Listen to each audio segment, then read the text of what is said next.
Yo, yo, yo, what's going on? What is going on? This is Edward Williams, founder and creator of Health by Any Means Necessary. And I want to get on here real quick just to respond to a message that I receive very often. And I want to answer it in a very open way, a very broad way. And I also want to make it very simple. Before I get into that, I want you all to remember that we have a challenge coming up. It's called the Fast Life 28-Day Challenge. The Fast Life 28-Day Challenge is where myself plus two other coaches, Kathleen Richardson of Beauty and the Barbell, along with a Facebook community, we all get together for 28 days and we walk you through the process of utilizing fasting to improve your health. Anything dealing with insulin resistance, fasting will in fact prevent it and or reverse it. This could be anything from high blood pressure. Yes, high blood pressure for most people is because of insulin resistance. PCOS, polycystic ovarian syndrome, prediabetes, diabetes, even high cholesterol, fatty liver, fatty pancreas, all these things. And so make sure you check out the challenge. If you're interested, go to tfl28.com, tfl28.com. Okay, so what I want to go ahead and talk about, and it won't take long, is the number one way. Here's the number one way for you to actually lower your blood sugar. And we have to understand that your blood sugar being high is not something that happened by mistake. It's not an accident. There's actually a reason for your blood sugar being high. The reason why your blood sugar is chronically high in something like prediabetes or diabetes is due to the fact that you are insulin resistant. Now, insulin resistant comes down to a very simple equation, and that equation is horrible foods plus frequently eating plus time equals insulin resistant. Now, insulin resistance means that the cells, you have trillions of cells, and all those cells have insulin receptors. Being insulin resistant means that the cells have made the intelligent decision to downregulate those receptors on those cells. Why would it do this? Well, when we look at that equation, horrible foods plus frequent eating plus time, the reason why your cells have made the intelligent decision to downregulate the actual receptors is because of those variables. So horrible foods, let's look at it. Specifically, refined carbohydrates, right? Processed foods. It's the standard American diet in general. These foods, when taken in the body, will cause essentially metabolic havoc. This means that your body will have to break down that food in a very fast manner because it's processed, because it's refined. That fast manner is going to cause your glucose to shoot through the roof. I'm being a little dramatic, but I just want to get across the point.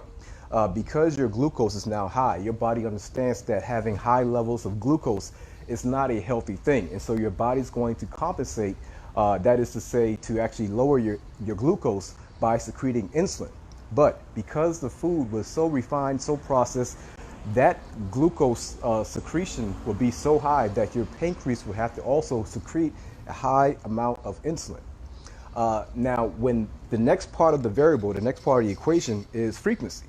When you are doing this 4 times a day, 3 times a day, 6 times a day, if you're taking the recommendation of popular diet recommendations as far as eating 2 to 3 meals a day or eating 6 meals a day, when you're doing those things with that type of food, this will cause those receptors to become resistant because once again, it comes down to a very simple equation. It comes down to very simple laws. When you look at economics, supply and demand, we understand if we have a very low demand and you're bringing in a high supply, you now put the economy, or you put your body in a situation where it has a surplus, and that surplus has to go somewhere.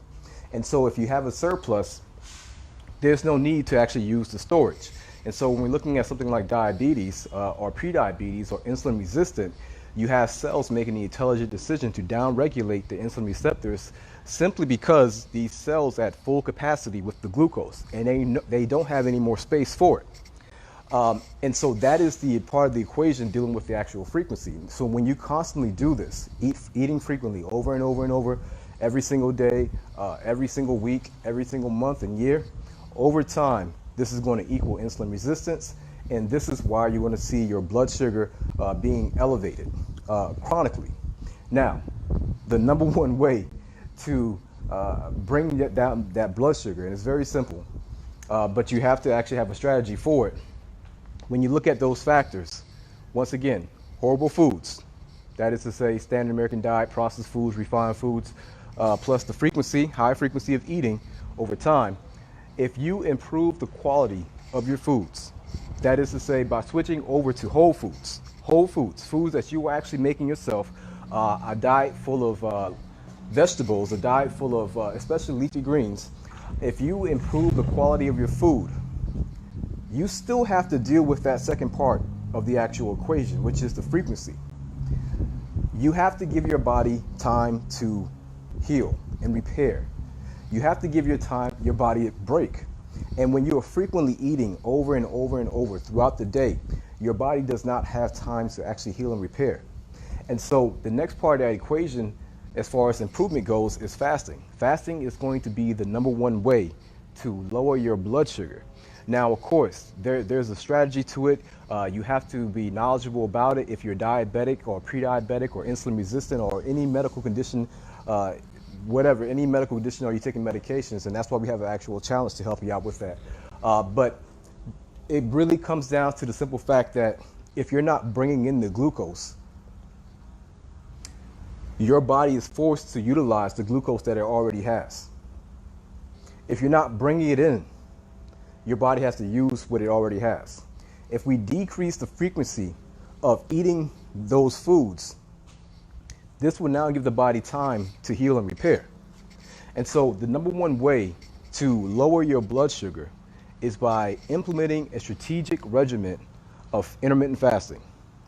And once again, this is what we teach inside of our course called the Fast Life 28-Day Challenge. The Fast Life 28-Day Challenge, once again, is 3 coaches. It's a Facebook community. We have courses and modules on how to fast. We have modules on pretty much working with your practitioner. We have workout videos, high impact workout videos, low impact workout videos. I don't mean high impact, I mean high intensity workout videos. Also low impact workout videos. We have meal plans. Kathleen Richardson, sorry about that. So Kathleen Richardson, she talks about food. She also talks about emotional eating and the emotional and mental connection to our eating habits. I talk about the medical conditions such as blood pressure, diabetes. We're definitely going to have conversations around diabetes. We're also going to have conversations about PCOS, polycystic ovarian syndrome, and other medical conditions or medical conditions that are tightly correlated with insulin resistance. We also show you how to work with your practitioner. We also show you how to track a lot of these things as far as your waist circumference, your weight, your finger sticks, all those things that are very important. But we also support you on a daily basis because we have daily check-ins. So every single day we're going to check in with you to make sure you have completed your 5 habits. And then every Sunday we have a family meeting, and during that family meeting we're going to get together and try to help you move forward and continue to be progressive in improving your health. So this is the Fast Life 20-Day Challenge. I highly recommend if you're having any issues with your health, if you're diabetic, pre-diabetic, or if you have high blood pressure, high cholesterol, PCOS, gynecomastia, erectile dysfunction, I highly recommend that you check out this challenge. You check out the challenge, do the challenge, be consistent with it. You're going to get results. You're not going to do 28 days of the regimen we have set in place and not get results. That's not going to happen. That is not going to happen. I guarantee you it's not going to happen, or you get your money back. It's not going to happen. It's impossible. So make sure you check it out. If you're interested, or if you have any family friends that could benefit from it, make sure you let them know. All right. So just wanted to get on here real quick, let you all know about the number one way to lower your blood sugar. Don't complicate it, and also don't let these folks continue to put you in the trick bag of calling it a chronic and progressive disease. It is not a chronic and progressive disease. Type 2 diabetes is not a chronic and progressive disease. All right. So make sure you go back and watch some other videos. Make sure you go to the website, check out the pages, check out the blogs. I have information, videos, and books all over the place. Just check it out. All right. So I appreciate y'all, and I'll holler at you later. All right. Peace.